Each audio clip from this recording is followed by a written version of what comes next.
આ એક્ઝામ તો ગઈ, પણ હવે બોર્ડની એક્ઝામ માટે 40 દિવસ બાકી છે અને તમે આટલા સવાલો 40 દિવસની અંદર 2-3 કરીને પણ કવર કરશો તો તમે પાસ થવાના ચાન્સ વધી જશે. માટે આ સવાલોને રોજ 2-3 કરો કે જેથી કરીને તમે પાસ થઈ શકો અને તમારા મા બાપના સપનાને પૂરા કરી શકો. આપણે લોકો સાથે ચાલશું અને સાથે આગળ વધશું.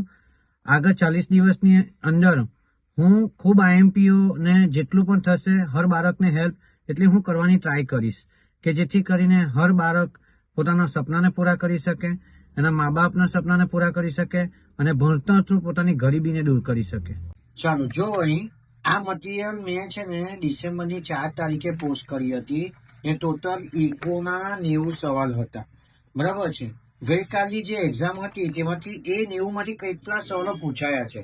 32 છે, 36મો છે, પછી 39, 40, 41, 44 સેક્શન સી માં પૂછાયા છે.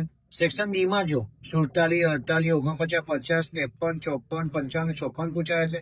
ને સેક્શન ઈ ની અંદર 57, 58, 59, 60 ને 61 પૂછાયા છે. તો તમારે 90 સવાલ મેં મહિના પહેલા તો ના આપેલા હતા. જો તમે રોજના 3 સવાલ પણ કરતે ને તો આજે તમારું રીડિંગ પૂરું થઈ જશે ને આ 70 માંથી મિનિમમ 60 માર્કનું તમે લખી શકશો.